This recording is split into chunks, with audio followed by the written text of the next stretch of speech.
చాలామంది వీడియోలు చూస్తున్నారు కానీ ఇంకా సబ్స్క్రైబ్ చేయడం లేదు. ఇక నుంచి టాపర్స్తో కలిసి కూడా మనం వీడియోస్ చేద్దాం. వాళ్ళ టిప్స్, ఎక్స్పీరియన్స్ ఇవి మీకు చాలా యూస్ఫుల్ అవుతాయి. అలాంటి మరిన్ని ఇంట్రెస్టింగ్ అండ్ యూస్ఫుల్ వీడియో కోసం please subscribe to channel. Welcome to కలమ్స్ and myself Manikanta. Group 2కు ఇలా ప్రిపేర్ అవ్వండి, ఎటువంటి కోచింగ్ కూడా అవసరం లేదు. ఇంకో విషయం ఏంటంటే గ్రూప్ 2కి చాలామంది మెంటర్షిప్ ఇస్తామనేసి అంటున్నారు. అసలు గ్రూప్ 2 అనేది ఆబ్జెక్టివ్లో మనకి ఎగ్జామ్ ఉంటుంది, దానికి మెంటర్షిప్ ఎందుకండి? ఎండోమెంట్ ఆఫీసర్కి మెంటర్షిప్లు ఎందుకండి? అయితే మీరు కోచింగ్ ఇస్తున్నామనేసి డైరెక్ట్గానే చెప్పండి. ఇలా మెంటర్షిప్ అనేటటువంటి వర్డ్స్ని యూస్ చేసి యాస్పిరెంట్స్ని మభ్యపెట్టడం అనేది అంత సరైనటువంటి అంశం అయితే కాదు. సో కోచింగ్ ఇస్తున్నామంటే డైరెక్ట్గా కోచింగ్ ఇస్తున్నాం అనేసి చెప్పండి. సో దట్ మీకు ఇక్కడ ఏం చెప్తున్నానంటే గ్రూప్ 2కైనా ఎండోమెంట్ ఆఫీసర్కైనా మెంటర్షిప్ అనేవి ఏ విధంగానూ అవసరం లేదు. అండ్ ఆల్సో మీరు నేను చెప్పినటువంటి విధంగా ప్రిపేర్ అయ్యారంటే ఎటువంటి కోచింగ్ కూడా తీసుకోవాల్సిన పని కూడా ఉండదు. అంటే ఈ వీడియో చూడండి, సో దట్ మీకు ఏదైనా క్లారిటీ వస్తుంది. క్లారిటీ రాలేదు అంటే జస్ట్ నా మెయిల్ ఐడి ఉంటుంది, దానికైనా మెసేజ్ చేయండి, లేదంటే కామెంట్స్ రూపంలో మెసేజ్ చేయండి. సో ఫస్ట్ థింగ్, ఏ ఎగ్జామ్కి అయినా ప్రిపేర్ అయ్యేటప్పుడు కావాల్సింది ఏంటంటే ఆ ఎగ్జామ్కి సంబంధించినటువంటి సిలబస్, దెన్ ఆ ఎగ్జామ్ రిలేటెడ్గా ఉన్నటువంటి ప్రీవియస్ ఇయర్ క్వశ్చన్స్. ఇప్పుడు అందరికీ డౌట్ రావచ్చు, గ్రూప్ 2 అనేది మనకి 2018, 2023 నోటిఫికేషన్ అండ్ ఆల్సో 2016 నోటిఫికేషన్ ఈ 3 సార్లే పెట్టారు కదా సార్. ఈ 3 సార్లు పెట్టిన దాంట్లో కూడా రీసెంట్గా మనకి మొత్తం సిలబస్ కూడా చేంజ్ అయిపోయింది. మరి ప్రీవియస్ ఇయర్ క్వశ్చన్స్ ఎక్కడి నుంచి వస్తాయి అనేసి ఒక డౌట్ ఉండొచ్చు. బట్ ప్రీవియస్ ఇయర్ క్వశ్చన్స్ అనేవి అన్నిటికీ అవసరం లేదు. బట్ స్టాటిక్గా ఉండేటటువంటి సబ్జెక్ట్స్ ఏవైతే ఉంటాయో వాటికి మాత్రం ఖచ్చితంగా ప్రీవియస్ ఇయర్ క్వశ్చన్స్ని చూడండి. నేను చెప్తున్నా, ఖచ్చితంగా ఆ స్టాటిక్గా ఉండేటటువంటి పీవైక్యూస్ని మనం చదివాము అంటే మనకి చాలా మంచి స్కోర్ వస్తుంది. అంటే 100కి 70% మార్క్స్ ఈ పీవైక్యూస్ థీమ్ బేస్డ్గానే మనకి క్వశ్చన్స్ అనేవి ఉంటాయి. మెయిన్గా స్టాటిక్, లైక్ ఏపీ హిస్టరీ అయినా లేదంటే ఇండియన్ పాలిటీ అయినా. రైట్, అయితే ఏ విధంగా ప్రిపేర్ అవ్వాలి? సో ఇక్కడ జస్ట్ ఒక ఎగ్జాంపుల్ చెప్తా. సో ఈ ఎగ్జాంపుల్ అర్థమైతే ఫైన్, లేదు అంటే నా మెయిల్ ఐడికైనా మెసేజ్ చేయండి. So first thing is syllabus. A exam అయినా చెప్పినట్టే సిలబస్ అయితే ఖచ్చితంగా పక్కన పెట్టుకోండి. లైక్ ఇప్పుడు మనం ఇండియన్ హిస్టరీయే తీసుకోండి. భారతదేశ చరిత్రలో ఇండస్ వ్యాలీ సివిలైజేషన్ గురించి మనం చదవాలనుకోండి. మనం ఏం చదువుతాం? జస్ట్ ఇండస్ వ్యాలీ సివిలైజేషన్ గురించి చదవమన్నాము అంటే మనం ఏదైతే సబ్జెక్ట్కి సంబంధించినటువంటి ఒక బుక్ ఉంటుందో ఆ బుక్ని తీసి మొత్తం చదువుతాం. కోర్స్ ఇది మంచిదే, కానీ మనకి సిలబస్లో ఏ ఏ అంశాలు ఇచ్చాడు అనే వాటి మీద ఖచ్చితంగా అవగాహన ఉండాలి కదా. సో అలా సిలబస్లో ఇచ్చినటువంటి అంశాల మీద అవగాహన ఉన్నప్పుడే దాని నుంచి ఏ విధంగా క్వశ్చన్స్ అడుగుతాడు అనేది మీకు ఒక క్లారిటీ వస్తుంది. కాబట్టి ఇక నుంచి ఫస్ట్ ఏదైనా సబ్జెక్ట్, ఏదైనా ఒక అంశాన్ని చదివేటప్పుడు సిలబస్లో మనకి ఏ విధమైనటువంటి అంశాల గురించి అడిగాడు అనేది చూడండి. ఆ తర్వాత మెయిన్ థింగ్ ఇందాక చెప్పినట్టే పీవైక్యూస్. ఎక్కడెక్కడి నుంచి పీవైక్యూస్? యూపీఎస్సీ పీవైక్యూస్ ఉన్నాయి, గ్రూప్ 1 ఉన్నాయి, అలానే మిగతా స్టేట్ పిఎస్సీస్ కూడా చాలా వరకు మనకి పీవైక్యూస్ లభ్యమవుతున్నాయి. సో ఈ పీవైక్యూస్ థీమ్ బేస్ చేసుకొని మీరు చదివారు అనుకోండి, సిలబస్, పీవైక్యూస్ ఈ రెండింటినీ మీరు కనుక ఖచ్చితంగా ఫాలో అయితే మీకు చాలా మంచి స్కోర్ అనేది వస్తుంది. అంటే మిగతా వాళ్ళతో కంపారిజన్ చేస్తే ఈ కాంపిటీషన్లో మనం చాలా వరకు ముందైతే ఉంటాం ఈ 2 అంశాలని ఖచ్చితంగా ఫాలో అయితే. సో మెయిన్గా ఇండియన్ హిస్టరీ అయినా లేదంటే ఇండియన్ పాలిటీ, జియోగ్రఫీ, రైట్, ఈ అంశాలు మోస్ట్లీ ఈ పీవైక్యూస్ థీమ్ బేస్డ్గానే మనకి ఎక్కువగా క్వశ్చన్స్ అయితే ఉంటాయి. గ్రూప్ 2 పర్స్పెక్టివ్లో మెయిన్గా మనకి ఈ అంశాల నుంచి ఎక్కువగా మార్కులు వస్తాయి. ఫర్ ఎగ్జాంపుల్ ఇండియన్ హిస్టరీ అయితే 30 మార్కులు ప్రిలిమ్స్లో ఉంటాయి, అండ్ ఆల్సో జియోగ్రఫీ కూడా 30 మార్క్స్ ఉంటుంది. ఇండియన్ పాలిటీ 75 మార్క్స్ మెయిన్స్లో ఉంటుంది. సో మనకి ఇంకేమున్నాయి? Mental ability, reasoning and aptitude, అలానే ఇండియన్ సొసైటీ అవి prelims point of view. Mains point of view అంటే ఎకానమీ అండ్ జియోగ్రఫీ ఇది మోస్ట్లీ డైనమిక్గా ఉంటుంది. కరెంట్ అఫైర్స్ థీమ్ కావచ్చు, బేసిక్స్ అండ్ కాన్సెప్ట్స్ కూడా ఉంటాయి. ఈ అంశాలు మోస్ట్లీ ఎకానమీ అనేది కొంచెం మీరు పీవైక్యూస్ని అయితే చూడండి, UPSC PYQs and also group 1 PYQs. ఎందుకంటే క్వశ్చన్స్ ఏ విధంగా అడుగుతున్నాడు అనేది అర్థమవుతుంది. లైక్ మన నేషనల్ ఇన్కమ్ అంటే just GDP, GNP, NNP, NDP లేదంటే base price, market price, so and so అనేసి చదువుతాం. బట్ రీసెంట్గా చూసుకుంటే అప్లికేషన్ ఓరియంటేషన్ అడుగుతున్నాడు కాబట్టి యూపీఎస్సీ పీవైక్యూస్ని చూడండి. వీటితో పాటు మనం మోస్ట్లీ ప్లానింగ్ కమిషన్ లేదంటే నీతి Aayog, poverty, unemployment, income inequality, so ఈ స్టాటిక్గా ఉండేటటువంటి సబ్జెక్ట్స్ మీద ఫోకస్ చేస్తాం. బట్ రీసెంట్ ట్రెండ్స్లో చూసుకుంటే మనకి ఫారెన్ ట్రేడ్ అంశాల మీద ఎక్కువగా క్వశ్చన్స్ అయితే అడుగుతున్నారు. లైక్ నీర్ అంటే ఏంటి, రీర్ అంటే ఏంటి, rupee depreciation, dedollarization, internationalization of rupee, అలానే currency swap agreements, foreign trade related అంశాలు, trade deficit, current account deficit, balance of payments, ఈ విధంగా ప్రశ్నలు అడుగుతున్నాడు. కాబట్టి ఖచ్చితంగా మనం యూపీఎస్సీ ఎకానమీ పీవైక్యూస్ చూసామంటే మనకి గ్రూప్ 2లో ఎకానమీ నుంచి అట్లీస్ట్ ఒక 75 మార్క్స్ ఉంది. అండ్ ఆల్సో ఏపీ నుంచి ఒక 30 మార్క్స్ తీసినా 45 మార్క్స్ అందులో కరెంట్ అఫైర్స్ మళ్ళీ తీసేసినా బేసిక్స్ అండ్ కాన్సెప్ట్స్ వస్తేనే మనకి ఎకానమీ సబ్జెక్ట్ అర్థమవుతుంది. సో మనకి కాన్సెప్ట్స్ అవన్నీ అర్థం కావాలంటే పీవైక్యూస్ని చూస్తేనే తెలుస్తుంది ఏది ఎంత చదవాలి అనేది. అలానే ఇంకొక ఇంపార్టెంట్ అంశం ఏంటంటే మనం ఎంచుకునేటటువంటి సోర్స్. ఇందాక చెప్పినట్టే, అంటే ముందు వీడియోలో చెప్పినట్టే ఏ సోర్స్ అయినా ఒకటే అయి ఉండాలి. అయితే దాన్ని ఏం చేయాలి? మల్టిపుల్ టైమ్స్ రివిజన్ చేయాలి. ఒక పుస్తకాన్ని 100 సార్లు చదివాడు అంటే వాడు ఖచ్చితంగా విజయం సాధిస్తాడు. 100 పుస్తకాలను ఒకసారి చదివేవాడికి ఎటువంటి క్లారిటీ కూడా ఉండదు. మేబీ వాడు ఎక్కువగా పుస్తకాలు చదివి ఉండొచ్చేమో కానీ వాడికి వాటి మీద ఎటువంటి అవగాహన అనేది పూర్తిగా ఉండదు. ఒక పుస్తకాన్ని 100 సార్లు చదివేవాడికి దాని మీద ఖచ్చితమైనటువంటి అవగాహన ఉంటుంది. అలాంటి వాడు మాత్రమే నాలెడ్జ్ ఉంటుంది. అలాంటి వాడికి మాత్రమే సక్సెస్ అనేది వస్తుంది. సో దట్ మీరు ఎంచుకునేటటువంటి స్టాండర్డ్ బుక్ అనేది కూడా చాలా మ్యాటర్, చాలా కీ రోల్ అనేది ప్లే చేస్తుంది. అండ్ ఆల్సో ఏపీఎస్సీ గ్రూప్ 2కి సంబంధించినటువంటి బుక్ లిస్ట్ గురించి కూడా నేను వీడియో చేశాను, ఆ వీడియో అయినా చూడండి. Then analysis. సో మెయిన్గా అనాలిసిస్ అనేది చాలా ఇంపార్టెంట్. అంటే ఏదైనా ఒక సబ్జెక్ట్ని చదివాము అంటే అందులో ఏది ఉంటే అది చదివేయడం కాదు, దాన్ని కొంచెం అనాలిసిస్ వేలో చూసుకొని చదవాలి. అండ్ ఆల్సో ఇప్పుడు ఫర్ ఎగ్జాంపుల్ చూడండి, ఐవీసీ గురించి ఎందుకు మెయిన్స్ పాయింట్ ఆఫ్ వ్యూలో మనకి యూపీఎస్సీలో అడిగాడు, ఎందుకు గ్రూప్ 1లో కూడా అడుగుతున్నాడంటే 1921లో మనకి హరప్పా సైట్ని డిస్కవర్ చేయడం జరిగింది. సో ప్రస్తుతానికి 100 years అనేది కంప్లీట్ అయింది. ఈ కాంటెక్స్లో కూడా మనకి ఐవీసీ బేస్డ్గా యూపీఎస్సీలో కూడా అడిగారు. అండ్ ఆల్సో చాలా వరకు క్వశ్చన్స్ అనేవి ఎందుకు అడుగుతున్నారంటే అవి ఒకప్పుడు అంశాలు అయినప్పటికీ కూడా ప్రజెంట్ చాలా వరకు రిలవెన్స్గా ఉన్నాయి కాబట్టి మనకి క్వశ్చన్స్ అనేవి అడుగుతున్నారు.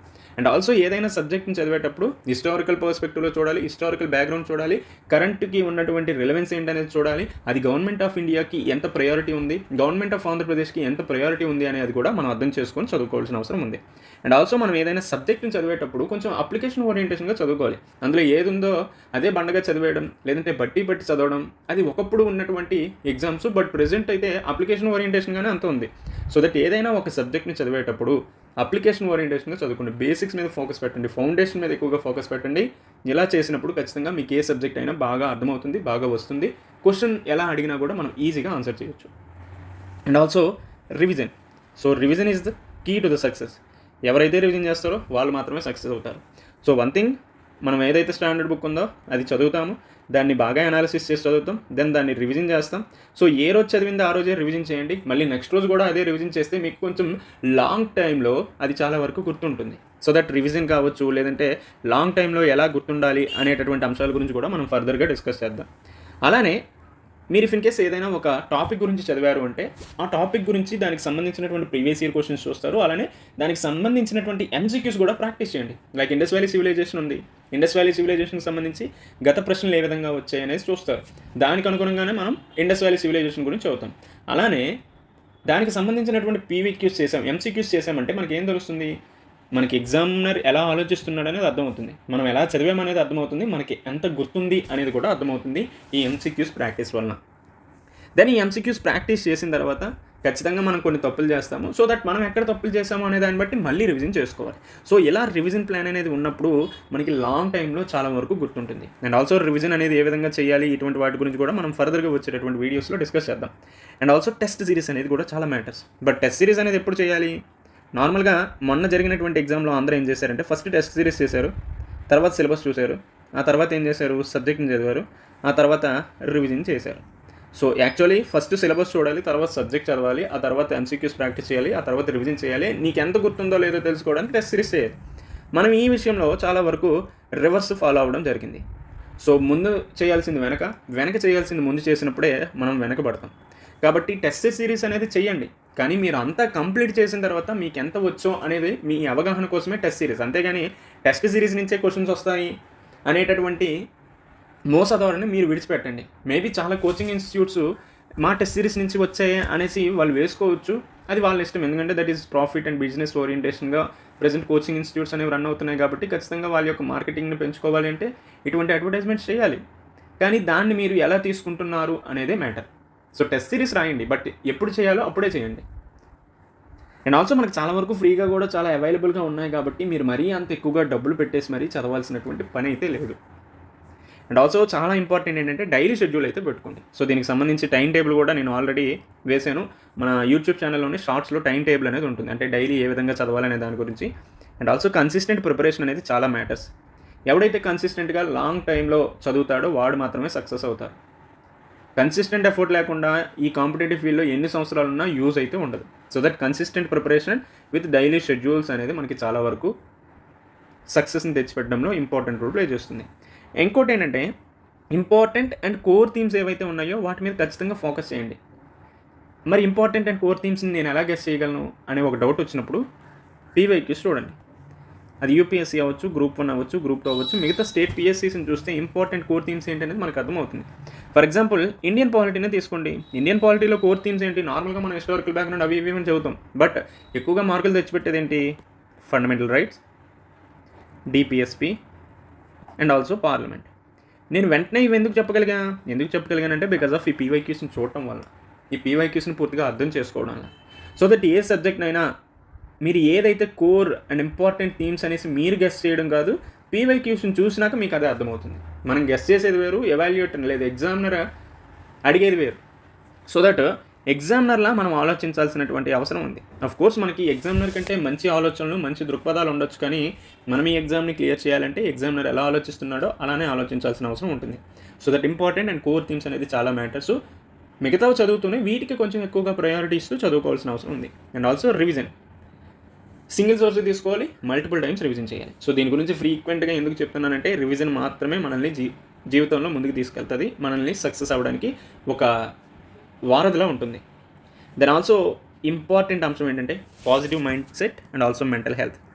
దీనికంటే ముఖ్యం సోషల్ మీడియాని సాధ్యమైనంత వరకు అవాయిడ్ చేయండి. వీటితో పాటు పనికి మాలిన యూట్యూబ్ ఛానల్స్ ఏవైతే ఉన్నాయో వాటిని కూడా ఎక్కువగా ఫాలో అవ్వకుండా ఉండడానికి ప్రయత్నించండి. ఎందుకంటే రోజుకు ఒక న్యూస్ ఏదో ఒకటి పెడుతూనే ఉంటారు. దీనివల్ల మేబీ సబ్స్క్రిప్షన్ అనేది పెరుగుతుంది. ఇఫ్ ఇన్ కేస్ నేనే చేసా, నాది కూడా చెత్త ఛానల్ అని మీరు ఫీల్ అవ్వచ్చు. ఎందుకు చేస్తున్నారు అంటే బికాస్ ఆఫ్ సబ్స్క్రైబర్స్ పెరగాలి అనే ఉద్దేశంతోనే వీళ్ళు చేస్తున్నారు. కానీ అది యాస్పిరెంట్స్కి ఎంతవరకు యూజ్ అవుతుంది అనేది ఒక్కడు కూడా ఆలోచించడం లేదు. ఫర్ ఎగ్జాంపుల్ ఇప్పుడు కేసుకి సంబంధించినటువంటి అప్డేట్స్ గురించి అందరూ పెడతారు, దానివల్ల ఎవరికి యూజ్ అవుతుంది? ఇప్పుడు కేసుకి సంబంధించినటువంటి అప్డేట్స్ పెట్టడం అనేది okay, if it's okay fine, no problem. కాకపోతే అది నీకు ఎంతవరకు ప్రోగ్రెస్ని తీసుకెళ్తుంది, అది నీకు ఎంతవరకు హెల్ప్ఫుల్గా అవుతుంది అనేది కూడా ఆలోచించుకోవాలి. సో దట్ ఎప్పుడైనా మనం ఏదైనా ఒకరిని ఫాలో అయ్యాము అంటే వాళ్ళ నుంచి ఏదో ఒకటి నేర్చుకునేటట్టే ఉండాలి. సో న్యూస్ కోసము అంటే మనకి న్యూస్ పేపర్స్ ఉన్నాయి, చాలా ఉన్నాయి.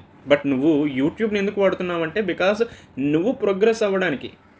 అంతేగాని ఏదో న్యూస్ చూడాలి, లేదంటే ప్రతి దాని మీద అప్డేట్స్ తీసుకోవాలి అనే ఉద్దేశం మీద మాత్రమే మీరు ప్రిపేర్ అయ్యారు అంటే, మీరు ఫాలో అయ్యారంటే అల్టిమేట్గా లాస్ అయ్యేది మనం మాత్రమే.